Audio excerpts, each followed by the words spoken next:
these ghosts. You need the real Ghostbusters.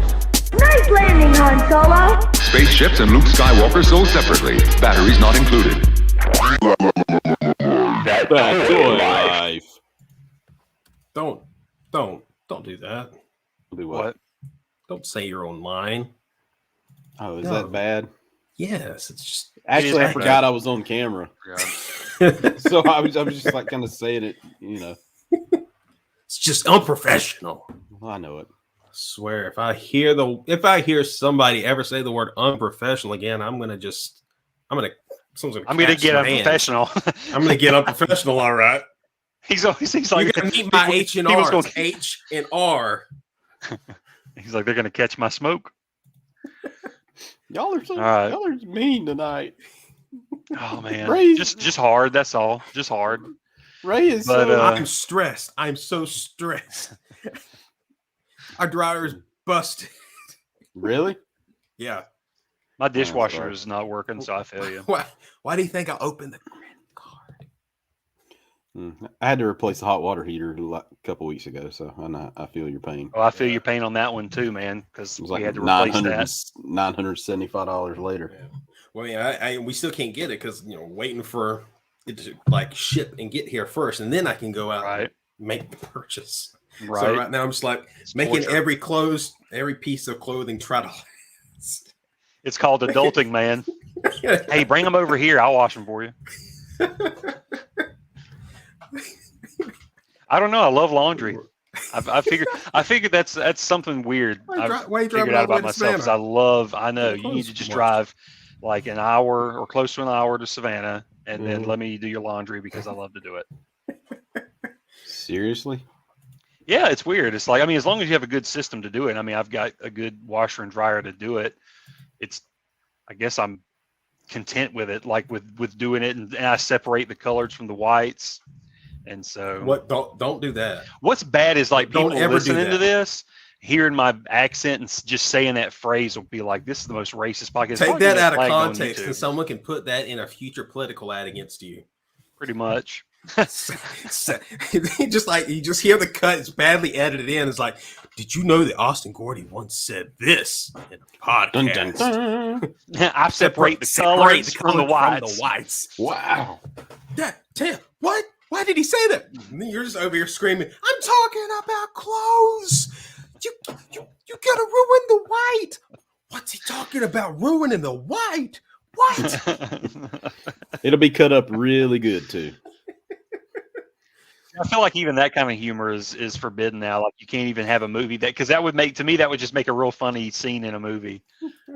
Like I'd at least I would be like you. I'd chuckle at it. It would be funny. But now people are just like, that's so offensive. I feel like it's got to be that you got to be. I don't know. Maybe it is an oversensitive thing. I feel like if you're making that self-awareness, you're making fun of the absurdity of it. If the joke isn't the thing itself, like say like the Lethal Weapon 5 episode of It's Always Sunny. Right. What's funny about that isn't so much that that Mac is doing blackface. It's the absurdity that they've been having this whole conversation of trying to figure out whether or not it's appropriate, and it's obviously not.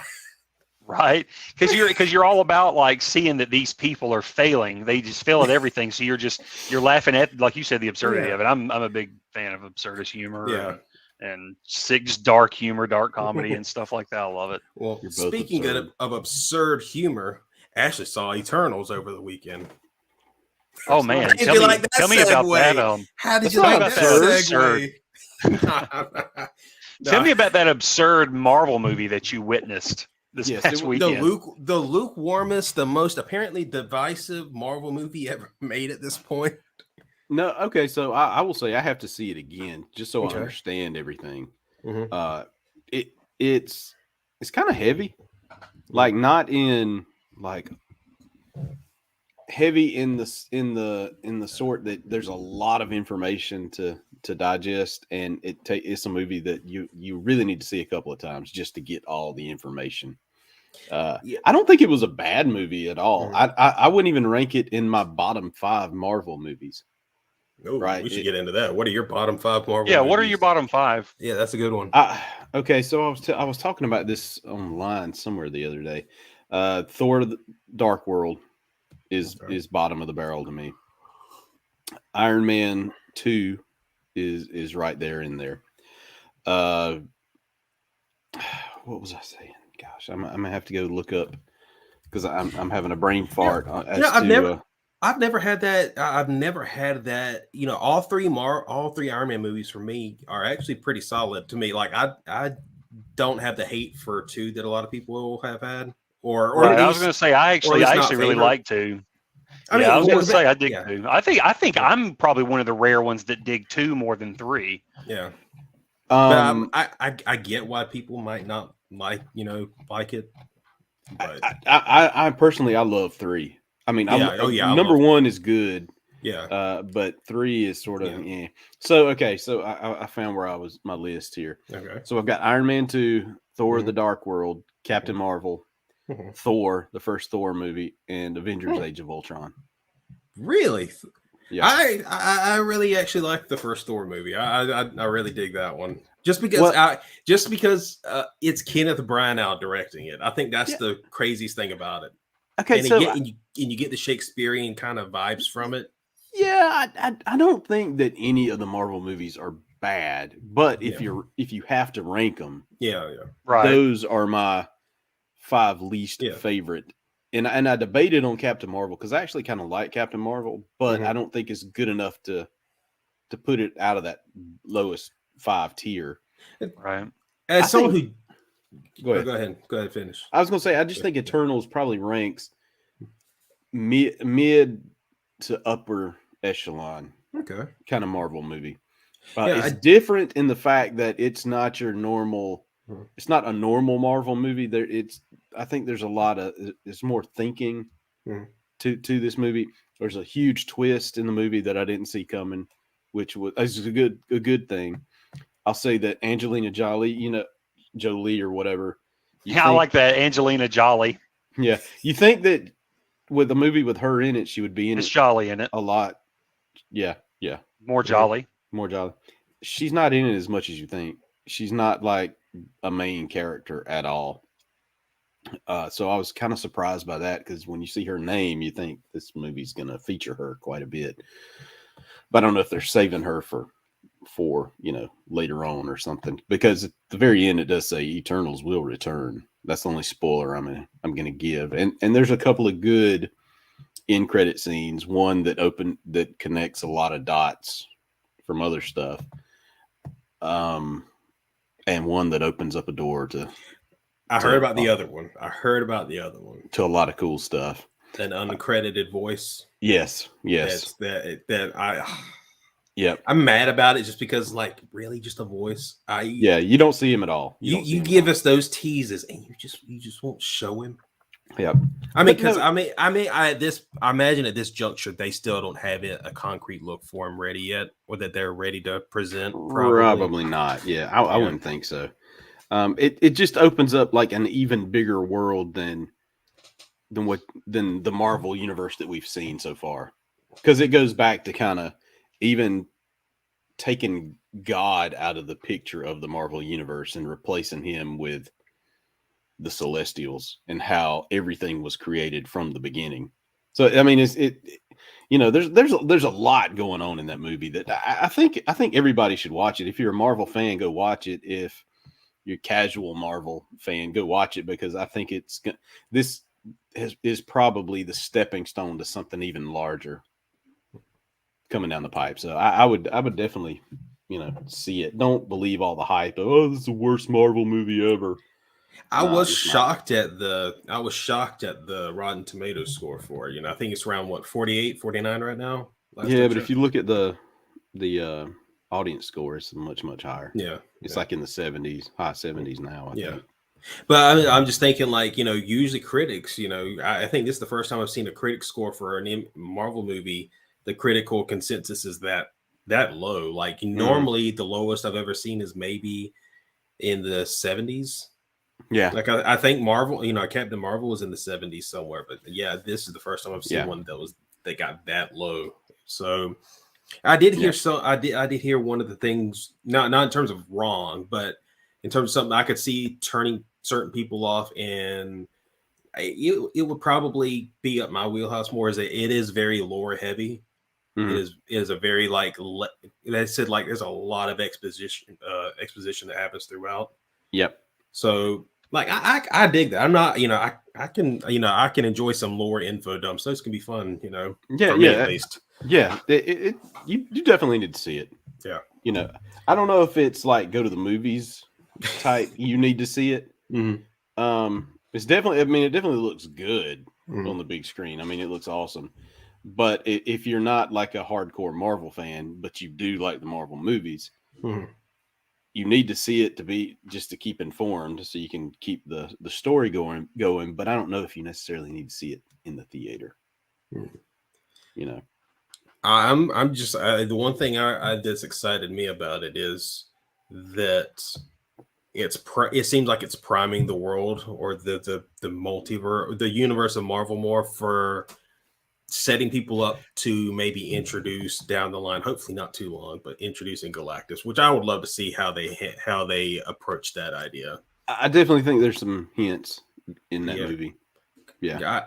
Oh my god! I know I'm doing the nerd thing where I picture it in my mind of how it would go down, but I just love the idea of like you have this sentient force of apocalyptic nature, just that's just cosmic. It's not a big cloud. Thing. No, not a cloud. It's not I was wondering who was going to make the cloud joke. Yeah.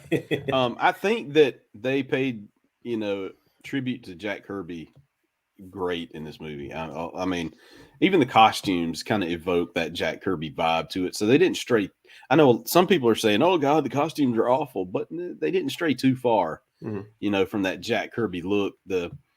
Even some of the overall scenes are very Jack Kirby-esque. So I was pretty stoked about seeing that, because you get the Jack Kirby vibe from it. Here, one quick question. So John Madden plays Icarus. That's correct. Or am I correct? I don't know which one's which. I get John Madden and the Icarus, other guy. Icarus is John Madden, the one who played Robb Stark in Game of Thrones. Well, see, I've never seen Game of Thrones, so I get John Madden and the other guy confused. Kit Harington, probably the guy. Kit Harington has a beard, right? Yeah, I know who he plays. He plays the one named Dane Whitman or something. Dane Whitman, yeah. So yeah, you're right. John Madden plays Icarus. Yeah. Okay, so Icarus in that movie, he has what color is his hair in the movie? It's brownish. It should be. In the comics, it's blonde. It is like yellow blonde, but see, my assumption, like from all the trailers and how he looked in the trailers, I thought his hair was just black, kind of like his hair color in the Game of Thrones stuff. But the Lego figure actually looks kind of reddish brown almost. Yeah, it's kind of reddish brown, and maybe it's just the lighting from the shots that I saw. He's got like this white spot right in here in the front. Oh, okay. Yeah. Anyways, let's nitpick about hair color. Yeah, but.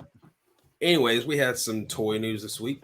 So I was going to say before we get to the toy news, what was your bottom five, Ray? My bottom five. What's your bottom five, Austin? My bottom five is probably Thor. Probably both of the Thor movies. Not the first Ragnarok. two, not both. Yeah. Not Ragnarok, but the first two Thor movies maybe in the bottom five. And I like with Ashley. It's like I feel like the Marvel Cinematic Universe movies have all been pretty solid. And then I also include like the Incredible Hulk, and I liked Hulk too. You remember that? We both agree that Ang Lee one was great. So I'm just saying that I feel like overall they're all good movies, but the weaker ones would be like the first two Thor movies. But I'm trying to think of like weaker movies. I mean, because I don't want to put Iron Man 3 down there because it is a good movie. I enjoy it, but I just felt like the first two Iron Man movies were so good. But the first one was, to me, the best one. Iron Man 1 is just such a great experience because it's a great ride of a movie. And Robert Downey Jr., I mean, I'm sure I think he contributes the most to that. It's almost like you don't even need an Iron Man suit to enjoy it, but the Iron Man sequences just make you just blow your mind. Like you just enjoy every minute of it. So I don't know. Maybe Age of Ultron would be down there. Makes sense. I'm trying to make sure I'm not missing any movies, any obvious stinkers that or not stinkers, but because even like maybe the first, I don't know, because I like the first Captain America. You know, So, I was even it's thinking tough. about at one time putting the first Avengers movie down there. That's But actually, I think that's actually going to be on mine.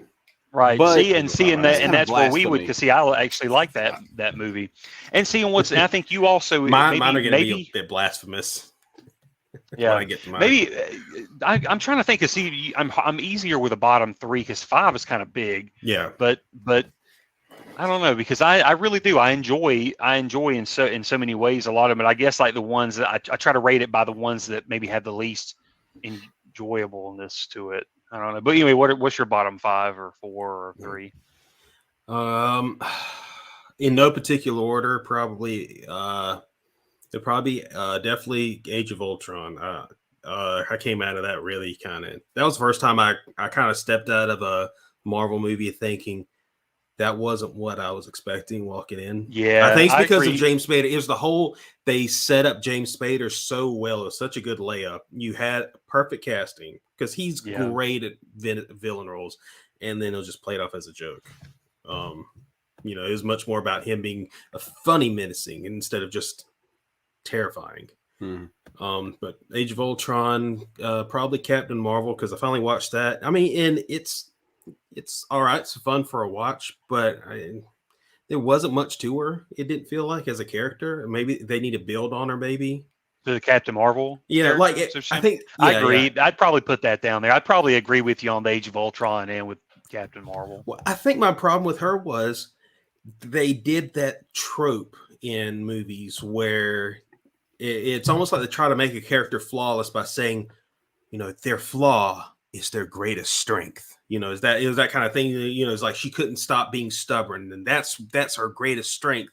Yeah, but that's not a flaw. Then that's her strength. But you can't. It took me a while with Brie Larson because the way she portrayed the character is very stilted. I know everything. I'm like cocky, really. But then the more I got to thinking about it, as a fighter pilot. Is. Yeah. But I mean, that's who she is. So I mean, I can't knock that. So yeah. But what I'm saying is not so much that as in like they didn't give her any type of character flaw that was actually a flaw. Like Tony's flaws were would be a detriment to him. He ruined relationships over how he could be. Stuff like that. On top of all the usual, I was going to say, on top of all the usual that came with his baggage, the baggage, billionaire baggage and stuff like that. But yeah, like third is I get what you're saying. You couldn't connect with her, and I felt the same way. I felt like the whole time Captain Marvel, it was like she was being put on a throne to be celebrated the entire time without any, like you said, without any true flaws. And I felt like I couldn't relate to the character. I mean, I enjoyed the action in it. The only saving grace in that movie to me was the 90s vibe they were giving it. So they were doing like the Nine Inch Nails t-shirt and the Mallrats throwback and all that. I'm like, fair. The music was good. It had Sam Jackson, but I felt it was really propping that up. To me, it was all those components propping up a very weak character and weak movie. But I bet you like that 9 Inch Nails shirt she wore. I did. I mean, I wish I had the shirt. But, like I said, I salute all those references. It was just like it still couldn't save the movie to be oh, that's my number one because I mean, I'll tell you 2 movies that blew me away in the Marvel universe besides like Iron Man being like because I love how that movie was out of the gate, like it just went Marvel's here in a brand new way. And like, I mean, we hadn't seen that since I think like Spider-Man and X-Men, but they were always separate.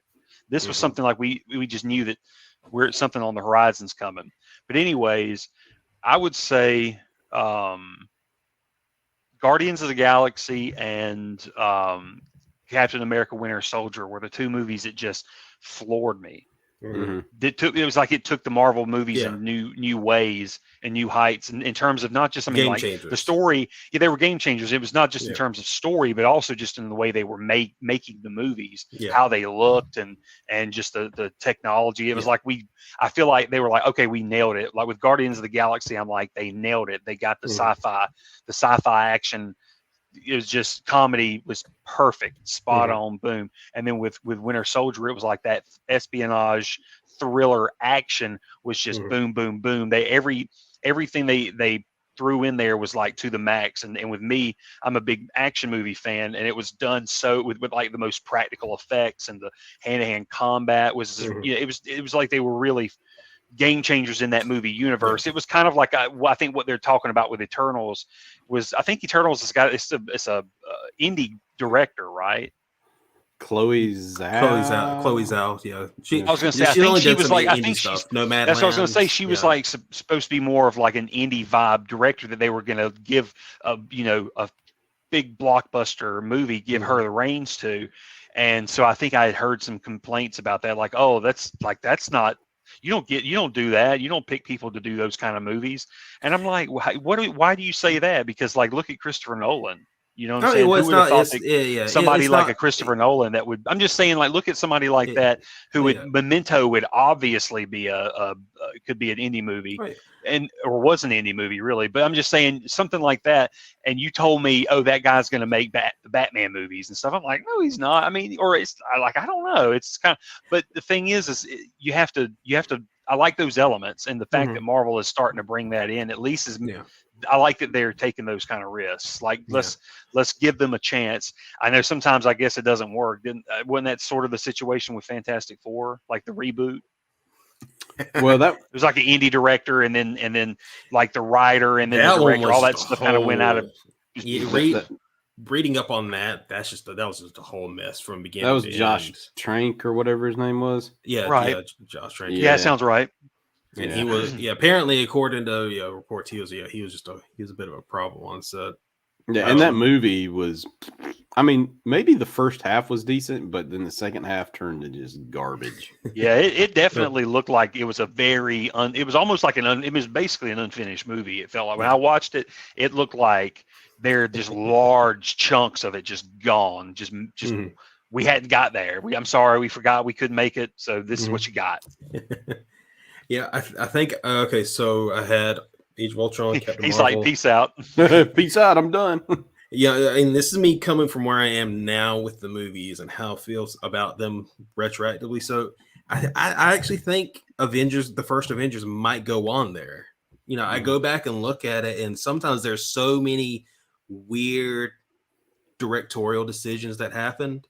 And maybe it's because Joss Whedon had been a TV director for so long. But there are some shots in there that you just see them and you say, like, man, this looks like I'm watching a TV movie. Like very low budget TV movie. Yeah, I don't know. Like, and then sometimes there's stuff about this really weird for me. It might not. That would be something I would love to sit down with you and like watch the movie and go through and you explain to me, because it's weird. I have like the opposite effect where I like because I acknowledge there's a difference in the movie. To me, it looks like everything is big, like they want everything to look big, and I just felt cinematically it like they made it look good. It pulled off, but I get what you're saying where it did look different. Well, I'll say, okay, the big standout shot for me was, if you want to go back and see a specific shot that kind of always stood out for me, is like feeling this TV-ish feel to it, was there's a shot from Nick Fury's helicopter when Loki is escaping the base at the beginning of the film. I know what you're talking about. There's a shot of the truck driving away, and for some reason there was something about that just fit. Like the way that shot happened, it felt so off for me. I don't know why, but I remember even in theaters thinking like, wow, that's, but not in a bad way. Like because I was just along for the ride, it wasn't something terrible. It's something looking back on. I was like, especially with how much they've come since them, how far they've come. Oh, no, for sure. Yeah, I think that's part of the problem too, is there's so many of them and they're all pretty good that the older ones sort of get pushed back now because technology's better. They spend more money on them. Yeah. Well, straight up, like straight worst Captain America suit design. That one's like out of all the Captain America designs, that one was solidly the worst. And even when it was happening, they had to get that helmet off Chris Evans quick because it looked so bad. Like because they had the ears covered. You know, you needed to have the ears out because it helped fit how the head looked. Yep, but so his character came full to me, clicked and came full circle by Winter Soldier. It's almost like I wish Avengers happened, like if they had done it after Winter Soldier, and that like that suit and all that would have been great if they had done something like that. I think other besides those, don't crucify me here, but I'm not a fan of Civil War. I'm not a fan. I'm half in, half out with you too, because I'm a big fan of Winter Soldier. Civil War, it's very, to me, it's disjointed. There's moments where there's lulls. I like certain sequences, but there's certain story elements and things that are just kind of like, eh. There's good parts and there's bad. Like the biggest strengths were the Tony Steve tension and strengths, but it felt like they were. There were some action parts that like kind of still don't work with me, and that was mainly like the big foot chase, the big tunnel foot chase. I was going to say the foot chase was questionable. I will say that was questionable because sometimes it just looked like they were straight up just moonwalking, like woo, I mean that was almost Wonder Woman 84 level laughable. I agree with you there. I do. Because that was part of the reason though it was those kinds of shots and those moments in that movie that made it stand out so much from Winter Soldier because of the fact that Winter Soldier seemed like there was such an attention to detail in terms of the practicality of everything that in that one, it felt like that running sequence felt like almost like a, I hate to say lazy, but it almost felt like we just got to go. Just hang them by wires. Just go. And it wasn't even almost that either, because there was some like carpet thing they were on too that was on the ground that they were also that their feet were touching. I think from what I remember of the behind the scenes stuff. Oh, really? I had to look at it. I do remember how they were like just being pulled along, and it's just I'm just like I don't know. If I was the director, I probably would have looked back on it. Which you really probably after you've done it. That's another thing we don't think about, but after the fact, because when that stuff's happened, that's just money. It's just money. And so they probably go like, we don't have it in the budget to reshoot that right now. We might have to just come back later. Yeah. But this is the problem with that sequence was that they had a good moment. They had a great shot in the past of super soldiers full on sprinting. They had it. And it was Tim Roth in Incredible Hulk. Yep. I thought you were going to say T-1000. I thought you were going to say T-1000 from T2. And it was the same method. It was just the thing that it was just how it was shot, because I remember thinking, like, I remember seeing that moment on screen when he was, he had the super soldier's abilities. And there is the big moment when you really see, oh crap, like we're getting a hint of like super soldier feats right here. And he's just outrunning all the soldiers. But the camera trick is so well done. You really think he's just outrunning them. Then you go back and look at the behind the scenes, and it's that same method. They have them basically on a line. And it's just camera trickery. It's just the right amount of camera trickery that it works perfectly. And I think they were just like a little too self-indulgent with what they were doing. And they were just saying, let's just show it. Let's show how fast they are. It's like, but it comes off so. But besides that, it felt like it was over bloated with Marvel characters, where it was basically it's like Avengers 2.5 when.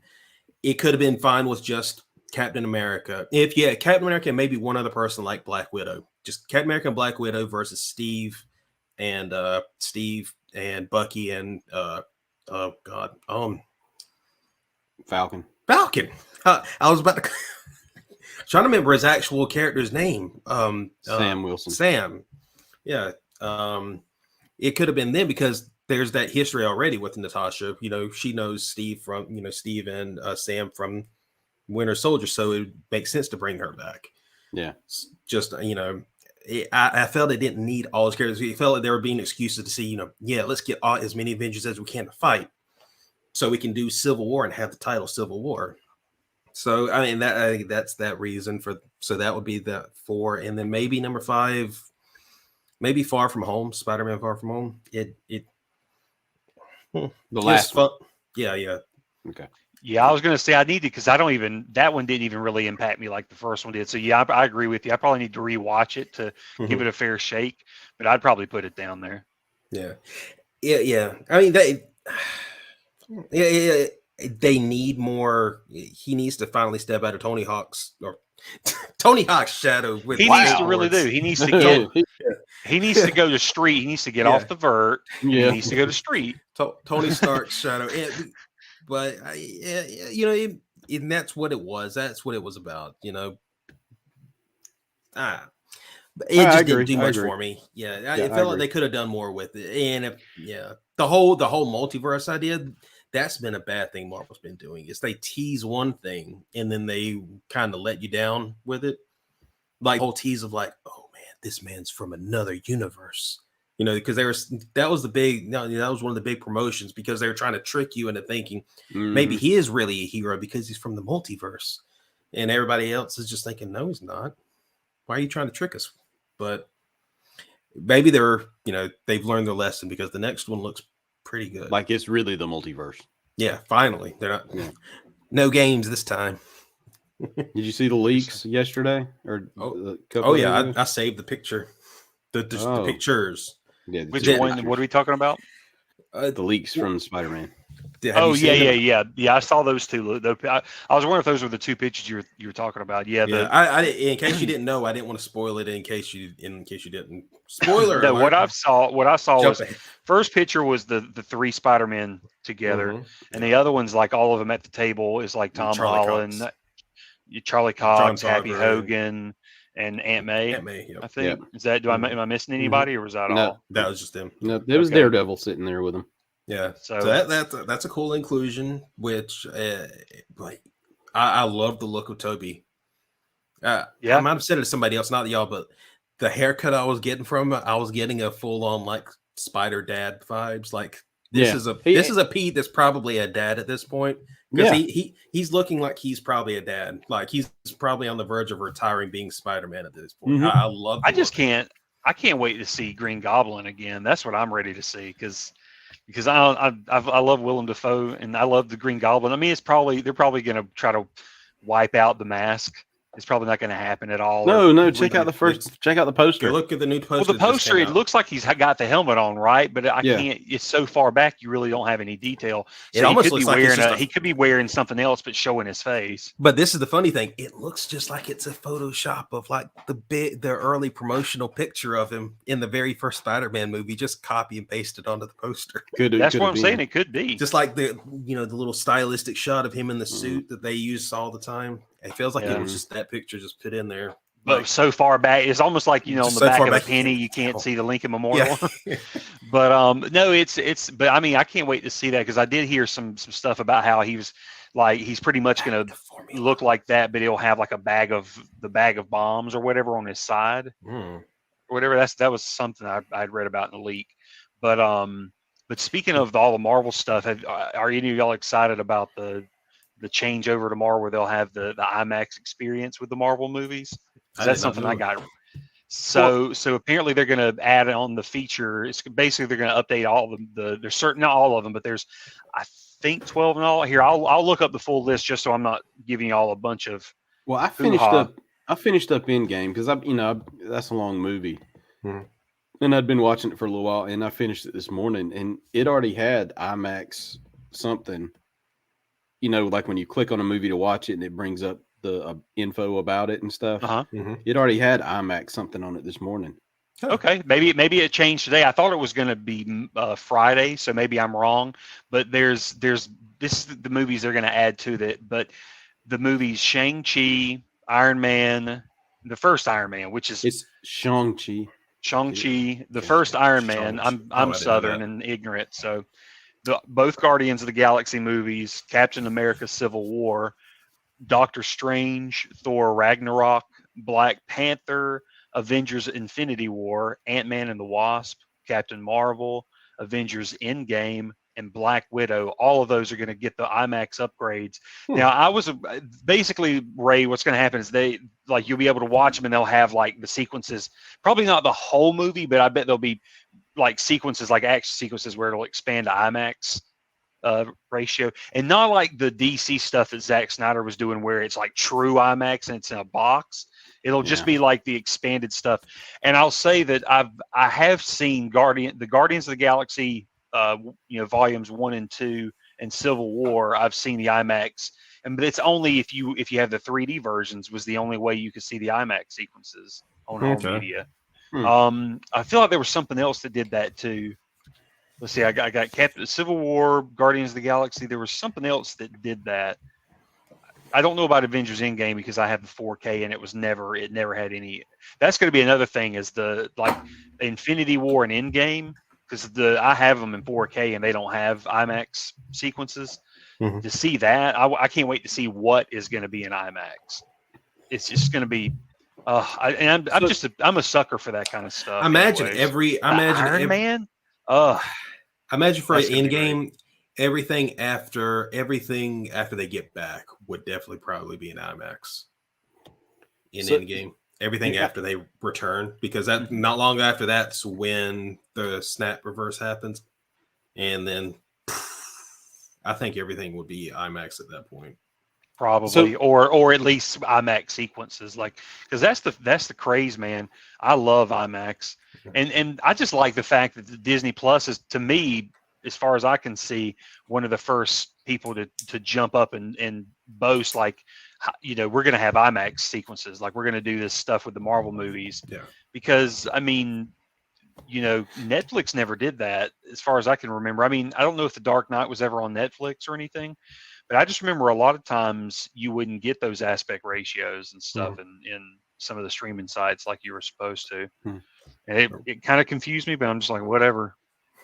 Star Trek Into Darkness was one of them, because that movie had IMAX sequences, and they went back and corrected that in later home media releases. But that was another one where they ignored a lot of. I feel like a lot of movies that are filmed in IMAX deserve like a fair shake in their IMAX sequences. Yeah. Mission Impossible, I think, had a few of those movies that were like that. So, I'm just glad that Marvel finally got it. Yeah, what were you going to say, Ashley? Not an IMAX related question, but when you saw Endgame for the first time, did you shed tears? Certain parts. Yeah, I was too busy. I was too sick. Oh yeah, I remember you had. Yeah, I think when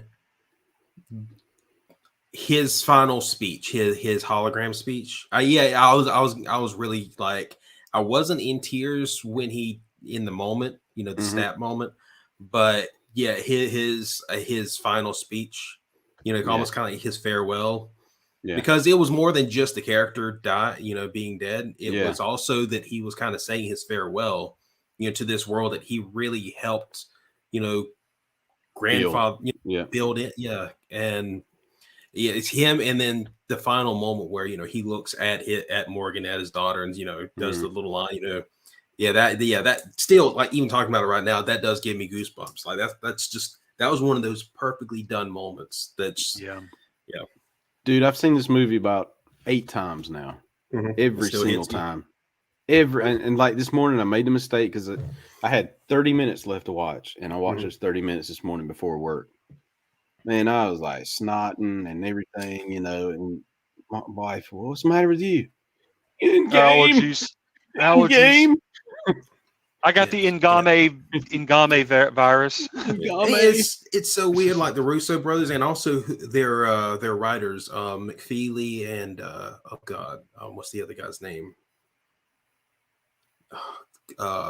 Fergus. Is it Ferguson McFeely? Yeah, I'm not sure on the writers. But it's basically the same ones that have. I think they've written all the Captain America. I think they wrote all the Captain America films. It was Marcus and McFeely. Yeah. Marcus and Steve. Marcus and McFeely. Yeah, they wrote I think they did Captain America. They did Winter Soldier. They did Civil War, and Infinity War and Endgame. I just thought it was funny. Like for me, the only one out of them that it didn't click with me was Civil War, but everything else, I loved all their other all their other ones that they did. because they're great at writing. Yeah. They hit character beats really well, and they do great little They character also moments. I forgot they were the ones that did the Chronicles of Narnia movies, The Lion, the Witch, and the Wardrobe. I love that movie. Yeah, me too. They're great at just little character moments. Like they could have benefited. Like Captain Marvel could have probably benefited from having them as a doing some writing on it, because they do great little just character moments, like Nick Fury's little speech, or not, his little conversation in the elevator about his grandfather. Do you remember that one? Yep. Stuff like that, or like seeing Nick Fury's his apartment where he no, that was Steve's apartment. Cap's apartment, just with the jazz that he listens to all the time, stuff like that. Just great little character beats that they're really good at hitting. Oh, sorry, I didn't mean the mic to do that. So speaking of that, though, man, seeing them dance at the end too, that just gets me too. It's like, because Cap's whole story comes full circle. Oh yeah. It's like, oh god. But anyway, so enough of that. Let's talk toys. So yeah, we did get a reveal this week of Star Wars. Sure. Yeah, I was gonna say, man, we got some awesome Mandalorian reveals this week. Well, basically, about every week every week until I think about the end of this year, we're going to be getting Star Wars reveals of stuff. And yeah, this was just revealed this week. So we're getting an actual 6-inch Mandalorian Ahsoka, which is really cool. Wow. Yeah, Lego AT-AT. And looks like it's an Ultimate Collector's edition. Oh yeah, it's going to be a big boy. That's an installed hot water heater right there. Pretty much. Ooh. And Ashley, do you want to marry me? I just thought about how this would be the best proposal ever. It's like, Ashley, will you be my Will you be my sis? It's like here we have some news here. We got AT&T's. And we have Ray. Will you continue to be my husband for the next 30 years? So what is Star Wars about that? I don't see anything Star Wars. I don't know. I think it's probably that design. I think look, it's Lucasfilm Limited on the inside. Oh, LFL. Okay, yeah, that's Star Wars. Laugh for love. Yeah, I really don't. There's know. also, I'm sure it's something with that weird, design. I just can't tell what it is. Yeah. Well, just like this, where's the stripes? Where's all the, there should be like strips and stuff like to make it more Star Wars. It just says Star Wars in the middle. Yeah. Star Wars. That's weird though. They're not showing the other one, the other Black Series figure. You're on StarWars.com, right? It's probably just showing her then. There was also a second reveal. Oh yeah, no, you're talking about this one here, right? There was, for whatever reason, it's reported on a different site, but you're talking about the Death Watch. Yeah, I was going to say you have Ahsoka here, and then you got the new Death Watch Mandalorian, which I do dig cool. that. Yeah, it looks really cool. Is that supposed to be the is that possibly supposed to be the guy who was with Koska Reeves and Bo-Katan? Bo-Katan, that's what I assume. I mean, I assume it's not her. I'm thinking it's the dude. I guess not. I don't know. Well, because they've already made figures for both Koska and Bo-Katan, so I was wondering, he only featured in the one episode, the one where they attacked the Imperial cruiser, right? Yeah, he didn't come back when we saw them again. It was just Koska and Bo-Katan the second time. But he didn't really play a big part, anyways. So it might not be a character that they really felt needed a removable helmet. Yeah.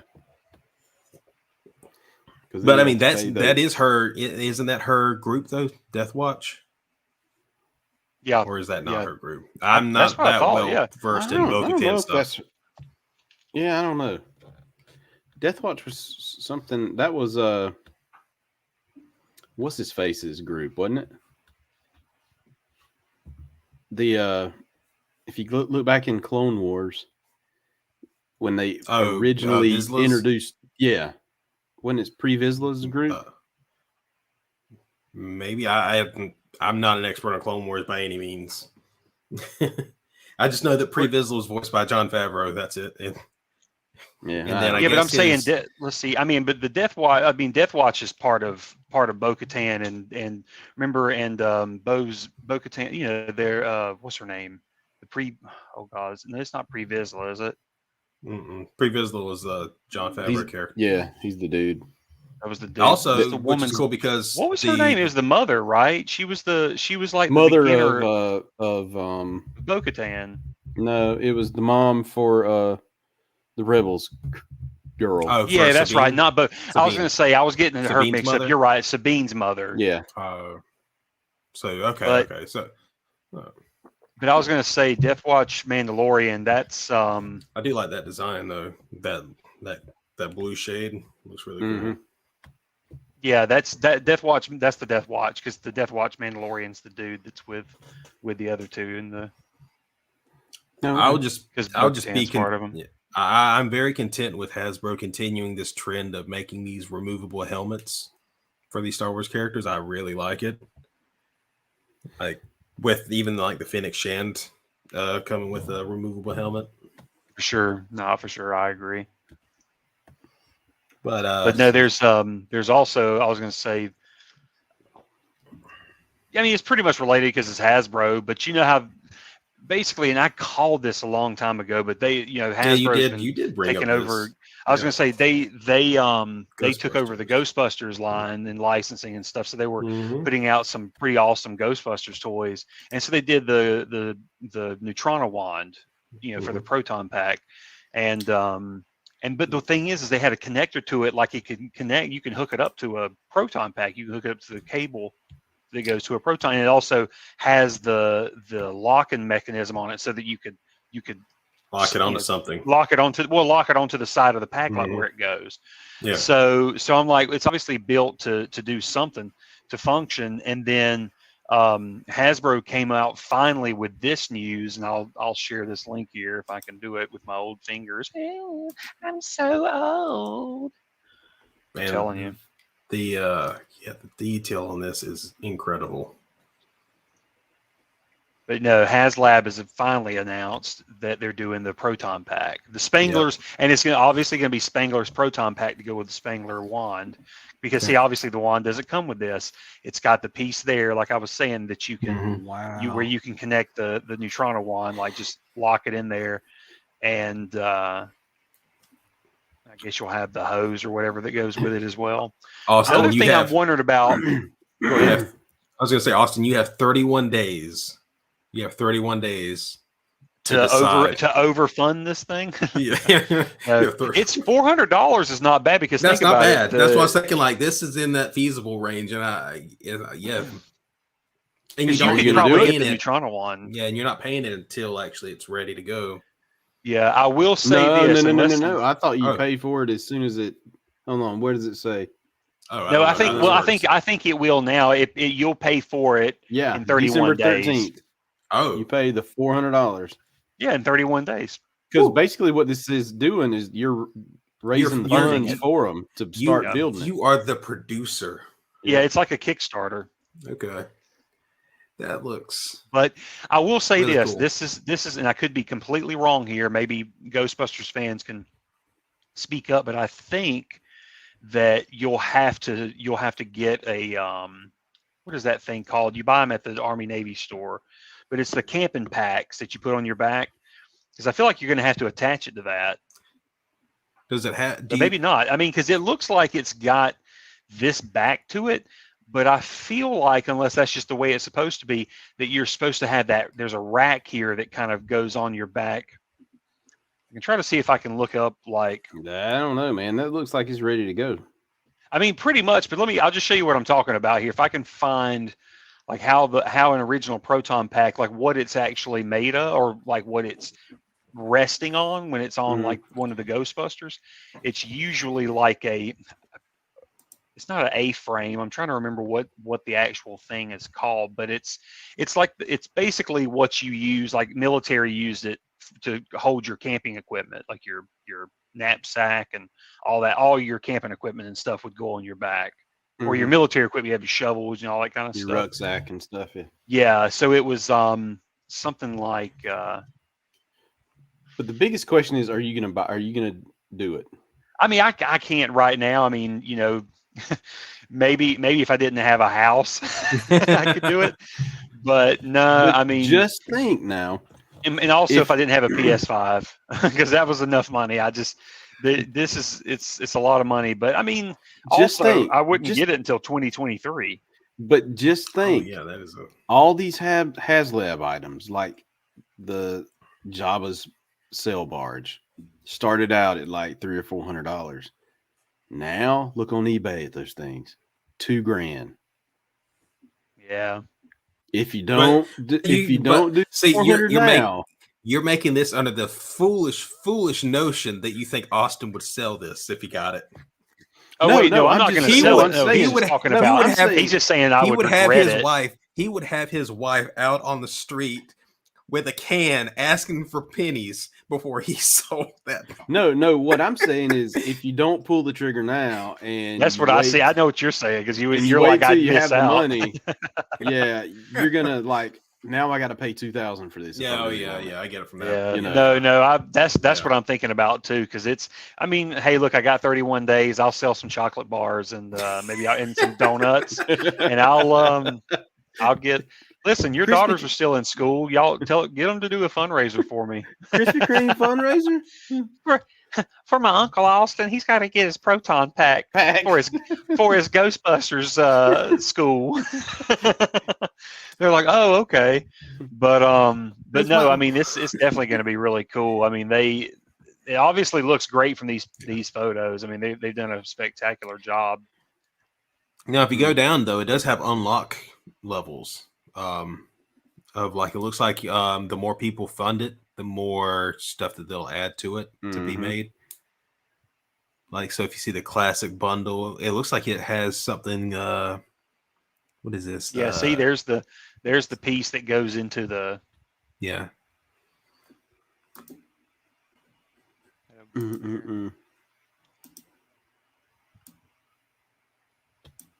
So where's the Alice system LC? Yeah, to be compatible with the Alice system LC1 field pack frame and includes connection hardware, so that you can connect this to the Alice frame. That's what it's called, the Alice frame. Huh.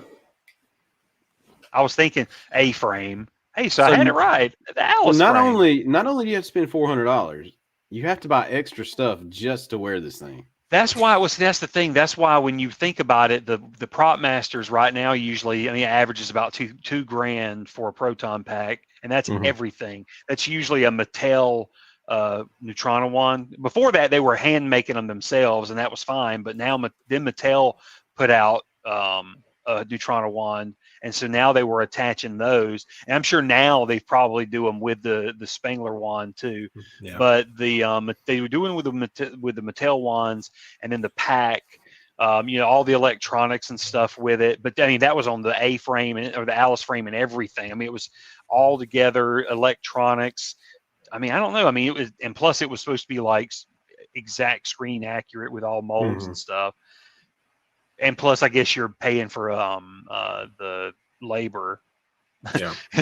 But I don't know. I mean, to me, I feel like it's a little steep. I feel like $1,000 is more. It sounds more that speed. But yeah, like you said, this right here, $400. But then with the Alice frame, which I don't think those cost much. I could be completely wrong. I'd have to go to an Army Navy store to check. But I don't think they would probably be more than like $20. Whew. Am I wrong? I don't know. I have no clue about any of that. So let me see. I can. You know who knows? The Google, as my mom says. Google might know. So Let's see. with these class, it's just around $50 to $60. It shows like at. So I'm a little off. It's like more in the 50 range, but yeah, it's only it's double what you said 3 times. Oh, Ashley, you've taken part in one of these HasLab projects, haven't you? No. Oh, okay. No, I've done some Kickstarters, but not. Oh, okay. Yeah. See, this is what I'm talking about. This is the frame that I'm talking about. Yeah, the Sentinel. I wanted to, and then I kick myself now for not doing it. I was gonna ask because I was looking at the old unlock goal things. It's like, does that mean you have to like do anything extra, or is it just bonuses you get just for other people joining in on it? Oh, that's pretty cool. That's a cool little bonus, if it's popular enough. Yep. Bonus. But so that's the proton packs. HasLab, you got 31 days, people. If you I was going to say, where are they at right now? See, the target was 7,000. They're at 8,000. So right now we're only at the first level. Mm-hmm. So yeah, they've got 31 days to get. I bet it's doable to get everything. Yeah, I don't know, man. How many Ghostbusters fans are there that's going to fork out $400 for that? Well, they've already got the base. They've already got the base. I wonder if minimum. enough people sign up. I was going to say if they've got the base minimum. I wonder if enough people sign up that they'll just start throwing in all the extra equipment for free or something like that. Yeah, they won't do anything unless it hits those tiers. Yeah. But that's a cool little one. I will say though, this is related, but have any of you like played around with the new Neutrino wand? Mm-mm. Yeah, I was gonna say I've always, when it came out, I was like, I liked it, but at the same time, I'm always that person like, okay, it's not the whole set, so I can't be fully excited until it's like the entire thing. But I finally got to hold it and play with it, and it's like it's got the rumble effect and everything, and the light system and everything. Even with no proton pack, just playing with the wand, it feels real and cool. And I also played around with the cheap $20 Neutrino wand that's at like Walmart and Target now. Mm-hmm. It's actually pretty neat. It's got like a crank system. I think you twist it. So you just twist this right here. It's either you twist it or you crank it, and there's like a plastic stream on it, and it just does like that. And I was like, it's kind of like how the cheap way of doing a lightsaber. I'm like, that's a cool way they invented the way to do toy lightsabers. It's like, we'll just do the collapsible thing. Yeah. Well, with this, I'm like, besides using like a Nerf thing back in the day, we had that Nerf gun thing that just went in a circle. It's like, how do we simulate a proton stream? We'll just have this plastic piece and you can just crank it. It has like the actual like tendrils and stuff. Anyway, I just thought that was pretty cute. Mm-hmm. But I completely lost y'all for a second there when you were asking us the question. Boring. He was like, I'm going to fall asleep. No, but anyway, how about this? What we'll do is we'll switch topics and we'll switch over to Neca, because Neca's got some really cool stuff. How about that? Two big thing. Yeah, we got two more. Yeah, I was going to say they had some two big ones. I'll give you the smaller one first. How about that, Ray? The small one first. All right.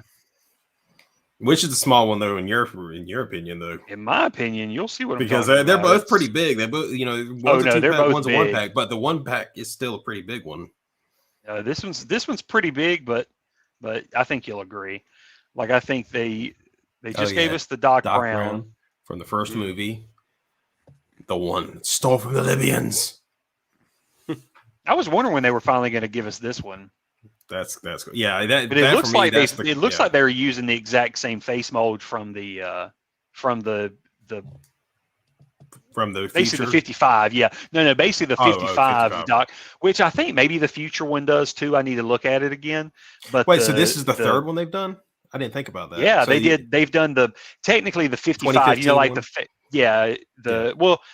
They did the 2015 one second, but that was the one with the shade, the big glasses, shades, and all that stuff. Yeah, but the first one they came out with was the Back to the Future one that was like the 55 version of Doc, technically.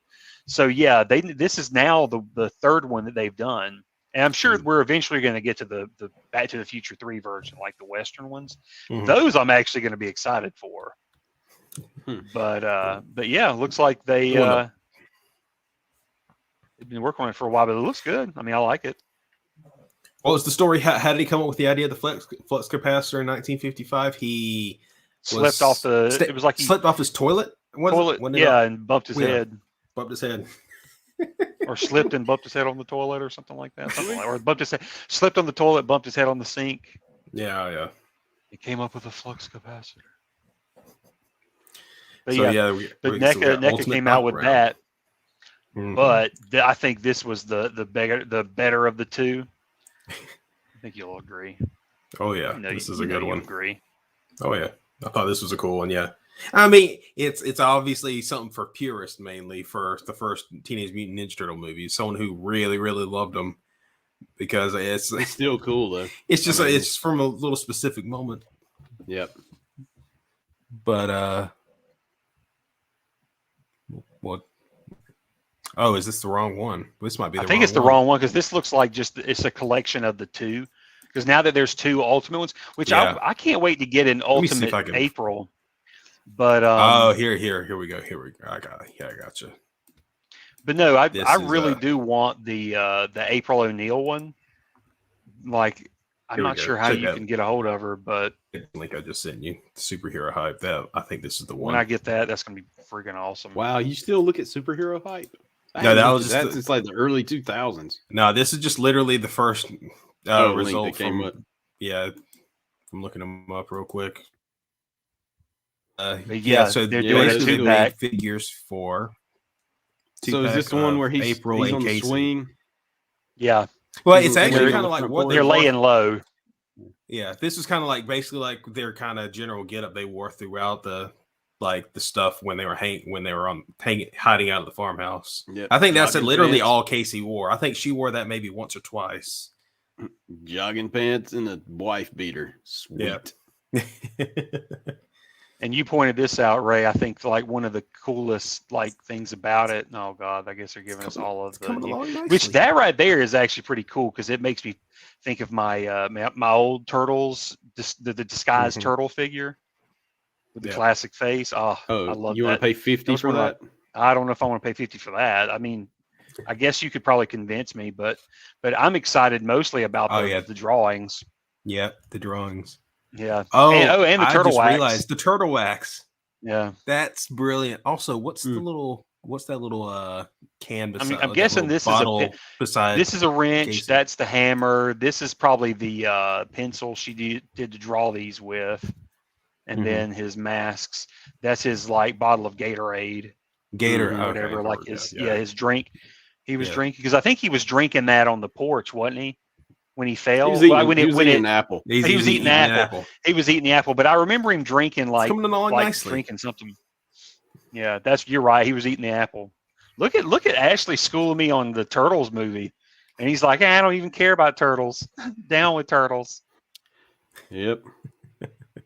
No, I like this undercover Raph for sure. Look at him. Look how he's spying on people. What in the world's he doing? He's What's great is listening to what came first, like, because did he ever wear a disguise like that in the show? In the people. original Yeah, series? I mean in the cartoon series, yeah, they put on those disguises. I was just thinking, like, was the disguise in the movie? Was that like maybe an homage to the TV show? Probably TV show, and I'm guessing maybe the comics. That's probably you have to because I'm not as well versed in the original comic lines and the art and all that. So Yeah. so they may have done that in the comics too. Like maybe there was a thing where they would go out and they would be all mysterious with trench coat and stuff. Because I could see that with that black and white art. Mhm. Mhm. But I only had one issue of the original series, which was like number 8, and I think it had like a guest star of Cerebus or somebody was guest starring. So, but I don't remember. I anything just beyond remember that. not ever getting the Turtles comics. I just remember seeing somebody else reading one of the original Turtles comics. I just was all about the cartoon Mhm. and then the movie. But like seeing one of the original comics, I remember seeing it and just being like, "Oh, that's kind of cool." It just felt more. I don't know. It just felt more like. I don't know. I guess when I was a kid, I had certain perceptions about certain things. I'm just like, maybe that's not quite for me. Yeah. Or maybe it's just like it was made in a way where I know that's just not my thing quite yet. Like maybe it was the black and white thing too. Maybe it threw me off a little bit. Like it didn't make sense. Like, I don't know. Cause you just don't really Possibly. process it enough. Huh? Possibly. I mean, probably. I mean, I'm just kind of critiquing my own young self, but that was probably it. But no, just seeing that was good. But then I finally got a digest. Oh yeah, When I was I remember over. those. Yeah, I finally got one of those digests, and that's when I was just like, yeah, this is so cool. So, But there's one more trailer. Did you see the trailer for the 8-bit Christmas yes, thing? I am super excited about that. Yeah, that does look fun. I hadn't had a good like Christmas movie vibe like that. I felt like since Jingle All the Way, maybe. Like when I was, because that was obviously when I was younger, but I just felt like, you know, because you get movies like that don't come around, or maybe Elf, because you have like Home Alone, Jingle All the Way, Elf, you know, in this century, I guess, or whatever, in this time period. But no, did you see that trailer, Ray? Oh yeah, I think I sent y'all a text. Y'all, you sent the link. Yeah, wow, it really was. It gave me those old school vibes, like when we were kids, and like being like that was your world was. It was like your world was Nintendo. The Wizard was the only other movie to me that felt like.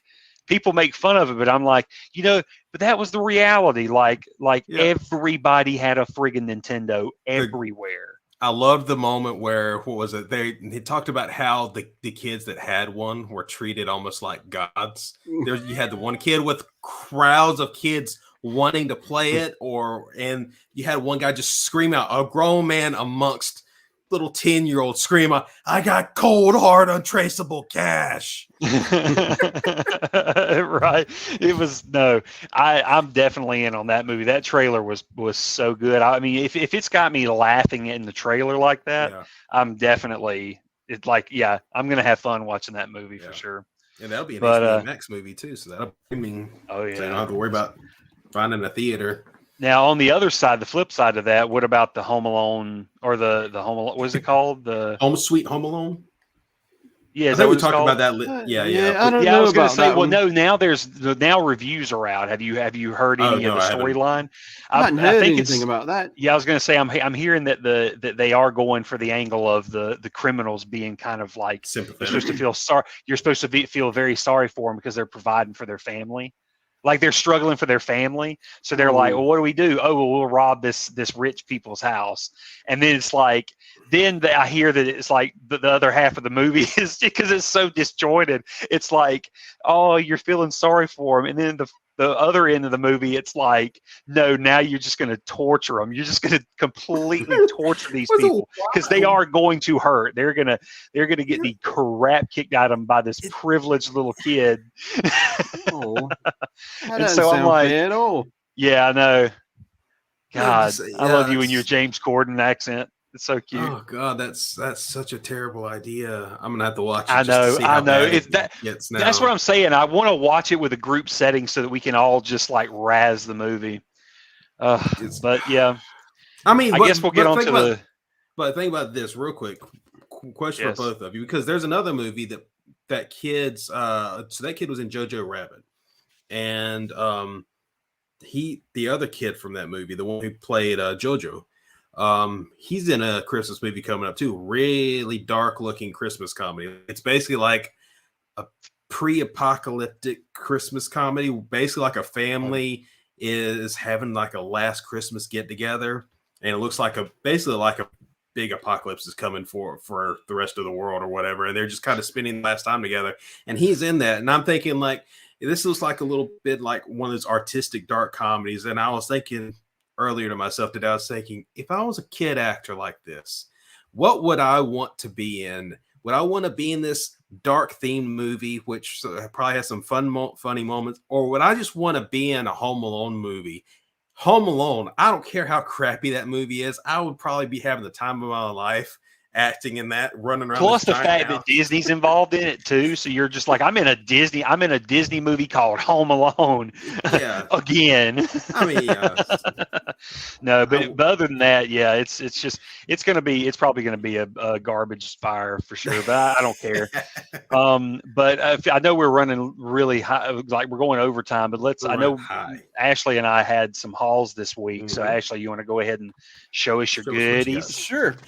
Whip them goodies out, boy. First off, which is, may not be the greatest haul, but I've been going to McDonald's quite a bit to get these Eterals figures. Oh, wow. What do they do? I don't know, but they're still in the package, so I get them all. So I've got 5. You got a Camille. You got a Camille. Yes, I got Icarus. Can I have Camille? Kingo. I've got Cersei, and I have Makari. And I have. I'm gonna be downstairs. biased in that movie and be like Salma Hayek and Kamel's characters are gonna be my favorites, like just out of the gate because I love them two people so much. I hope that they're probably gonna be my favorites when they may not should be. I really don't know. I don't know anything about the character. I don't know anything about Eternals. Nothing.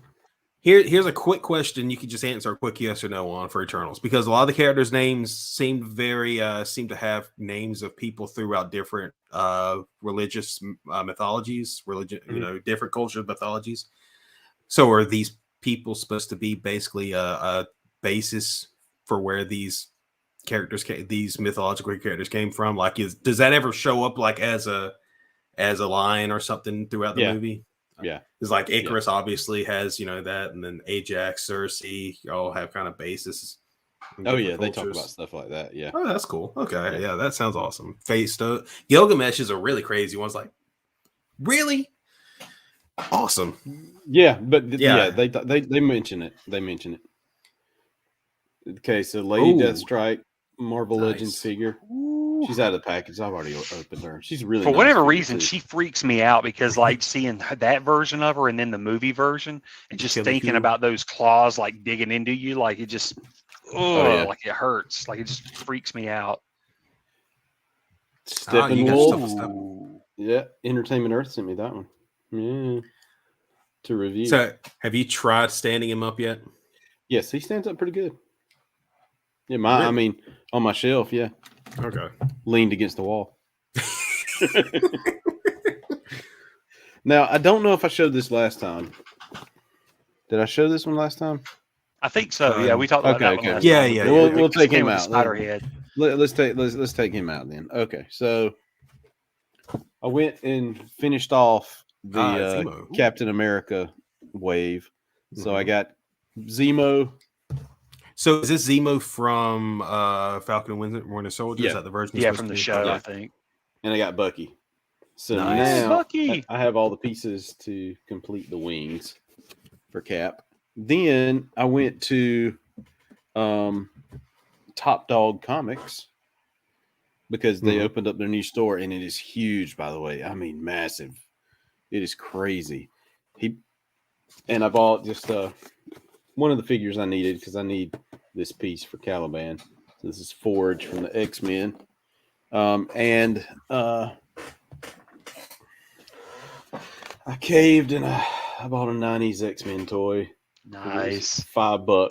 So every time I see those, I always sometimes I'm like, if it was a particular character, I would buy it. Yes. GW Bridge. And then, I dig that back card. What do you call that thing on the back? The card or the back of the card. Card back. Yeah. Yeah, that shows all the figures and stuff you can get. Yeah, that's pretty cool. Well, I just like the front of it, how it's comic, like it looks like a comic, in the corners it's got like that's why I was digging about that. And then I went on Hasbro Pulse and I bought these bases. This is their new, it comes in a 3-pack. I hadn't opened them in the pack, from the package yet, but it looks like it has about 9 different places to put like maybe peg holes or something. No, I don't know what that is, but it's got stands that come out of the base too to hold the figures. So it's just for 3 figures, is what you're saying? So it's 3. Yeah, it's 3 stands. So but I've been thinking about how much are they selling them for? It's $14.99 for 3 stands, but you get 3, and they're not just like a. They're not flimsy, are they? No, and it's not like it's a stand like this with one. Yeah, peg. Flat. Yeah, flat stand. It's pretty. That's all I've got is those flat stands. Yeah. But I think that is my haul for the week. Well, I was going to say I'm not trying to not to market myself here, but I did have a birthday yesterday. So I thought you were going to I thought when you say market yourself, you make it sound like I built a toy and I'm going to be selling. Yeah. Well, you can buy my new doll, and it's just like me. No, I'm just saying, like, I don't want to toot my own horn, but yeah, I mean, this really technically wasn't a birthday gift, but I did pick up the Scream 4K Steelbook edition, which is actually pretty good. Yeah, it's got a cool Really cool that's back cool. if you see that. Yeah. Do you like scary movies? Not really. I like this scary. This was like one of the first scary movies that got me to actually enjoy scary movies. Because it was like, I get it. When I watched it, I was like, I get it. To me, it pointed out everything I didn't like about scary movies and went like, right? Because it's scary movies. But with this, it was like, but you like slasher films. Regardless, it doesn't matter. You want to see somebody get murdered. And then you get the mystery of it too. The murder mystery. So it was like, okay, I don't know. And plus, I guess it was just I don't know. It was just everything about it. This series definitely clicked. After you had your classics, this one was one that shouldn't have worked, and it actually worked very well. Anyways, that was one thing I got. Also, this was sort of me for myself. I just like it was a revenge buy, but because I wanted Fast Times at Ridgemont High, the Criterion collection, but they were sold out here where I live. So I wanted to give this movie a second shot, and Arrow Films put it out. Because if people that don't know, this is Richard Kelly's second feature. This is the Donnie Darko guy, right? Yeah, I was going to say the first one was Donnie Darko, and then you had this follow-up that was real anticipated. It was like they were hyping it like crazy. It was supposed to be crazy, like just weird, and you heard about The Rock and Sarah Michelle Gellar and Sean William Scott, and then like Cherry O'Terry, Christopher Lambert. John Lovett, Kevin Smith, all these Wallace Shawn, all these people. I want to say Amy Poehler and Amy Poehler was in it. Had like a tiny cameo. I think it's going to be cool to go back and see. Maybe I can't remember Tina, but I remember Amy.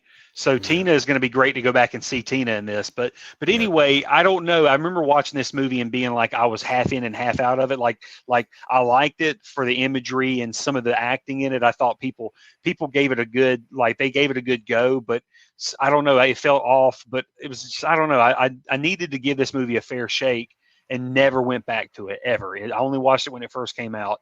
And so when Arrow is putting it out, I just felt like it's one of those things where like Shout Factory and Criterion, if they put something out, sometimes it's like with those kind of companies with their track record, if they say, look, maybe you should give this a try, or when they at least show love to stuff, it may not even be in my wheelhouse. I'm kind of like, okay, I'll give it a shot. But with this one, I'm like, I supported the director enough. I like Donnie Darko. I didn't like Donnie Darko in the nerd boy way that, or like the goth way that people like Donnie Darko. I just enjoyed Donnie Darko. A lot of people came away from that with a tear. Like the Hot Topic kids, it was like the Hot Topic kids loved Donnie Darko, but I really like Donnie Darko for the cinematic like aspect, the story writing, the acting too. I like how he took a lot of these awesome actors, these Hollywood sweethearts like Patrick Swayze and Drew Barrymore, and kind of let them be different characters than what they've played in the past and stuff like that, and play around in the sandbox. Yeah, it's that thing that happens with every like cult classic type of movie is you get that section of the fandom that comes away completely taking the themes and the message in it. You get the people, the Scarface people. This guy is like in a spiral of self-destruction, but you have people coming away from the movie thinking like, "Oh man, he was the coolest, man! Look at all that coke he was snorting. That's what we should be doing. We got to be getting guns, mansions, coke. And we got to avoid the Michelle Pfeiffers with the bad wombs." But anyway, we could go forever on that. But I'll wrap it up. I've got the final two things are what my wife surprised me with, because usually I'm like, don't get me anything. So first off, she was like, I'd been oogling this for a while, and so she grabbed. I had been iffy about getting it. I'm like, I really wanted it, but I had just looking at the cover. I was like, ooh, Darkwing Duck. I thought this was like probably some sort of a Darkwing Duck omnibus. But then when I got to looking at it, when I got to looking at it, it's a Disney Afternoon Adventures comic. And then looking on the back of it, it explains that it's actually got like all the like Gummy Bears and DuckTales and Chip 'n Dale Rescue Rangers. And it has like the full comic adaptation of a Goofy movie. That's cool. Yeah. So yeah, I mean, it's basically just, I mean, yeah, it's like, it's got it's like a greatest hits of like Exactly, That's because awesome. you've got the Darkwing Duck, but then you've also got like I said here, this is obviously the standout, stand out. That they got like the Goofy movie adaptation in here, but I mean, obviously to me though, my favorites like the Chippendale stuff because I'm a huge Monterey Jack fan. Oh, Chippa! But anyway, she got me this awesome gift. But then I think the thing we'll enjoy the most here, and way more in theme, is that she surprised me with this. Yep, that's awesome. This gift, and I was like, oh my god, because this is the oh Lord, what do you call it, Ray? The gallery. The Galleria. He's like gallery arts or something like that. I'm trying to remember from Diamond Select. I think it's from Diamond Select. I know that sounds bad. I'm sitting here trying to like sport it. Here, look, I got this thing. I don't know what it is, but it's cool. Make him sound like he's some posh, I know, right? Nepotism kid. Oh, I have this car over here. It's called a Lamborghini. It's something like that. It's DC Gallery. Yeah, DC Gallery from Diamond Select. Gotcha. So yeah, but it's made it. Cool. But yeah, it's made of PVC. Mm-hmm. But no, man, this piece is just wonderful. It does look it's cool. the '89 Batman, and yeah, it's. No, that is cool. Yeah, he looks really good on my shelf for sure. So I'm like, So yep, I had a good birthday. I'm glad you did. But yep, that was my haul this week. Anything else, guys? You want Quick to add question to it before we wrap up? What's up? Oh, a cool question because you brought up Batman '89. Have you two been keeping up with the Batman '89 comic? Yes, I sure haven't. I hadn't. Don't spoil. Because it's I'm gonna read it. I just hadn't got around to do it. I've read the first issue. I'm loving what I'm seeing. Really? Yeah, I'm excited with it. Yeah, after this storyline finishes, does one up. I'd say like Sam, do one more, do another like little six issue storyline again, like basically like you're making a Batman 4. Right. I'd like to see him take like Riddler. I'd like him to try like a different version, like Riddler, like or Mr. Freeze or something like that. That'd be pretty cool. Yeah, I was trying to think of other like Burton-verse villains, like that version of villains, but maybe something we haven't seen yet. Yeah, like maybe Burton's version of Bane or something like that. Scarface.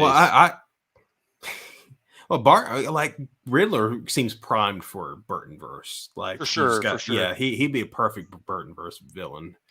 I think Scarface would too. He can make that puppet look, Burton-y, Mm-hmm. But I don't know. I think it could work. I like puppets. Not Scarface, ventriloquist.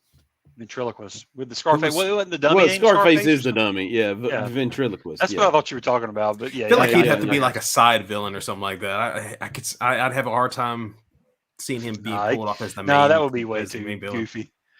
No, that would be too goofy. But I could definitely see Riddler in that universe. Yeah. Or Sionis. Black Mask. He could be a good one for Burtonverse. But okay, yeah. So yeah, good comic. If you haven't read it yet, I'd say definitely check that out. Issue 4 is coming up at the end of this month. Yeah, I was going to say issue 4 is coming out soon, so you should get out. If you haven't read issues 1 through 3, go out there and get it because Batman '89 is really good. That and Superman '78, I highly recommend both of those. But I think that's going to do it this week, guys. So from all of us here at That Toy Life, we just want to say, have a good That Toy Life. Good night. That Toy Life. That Toy Life. To catch I'm these not ghosts, supposed to you need sing. the real Ghostbusters. Nice landing, Han Solo. Spaceships and Luke Skywalker sold separately. Batteries not included. Nice landing. Watch this. Look, I'll just To turn it catch over. these ghosts, you need the real Ghostbusters. Nice landing, Han Solo. Let's see how long Ray can hold that. Toy Life.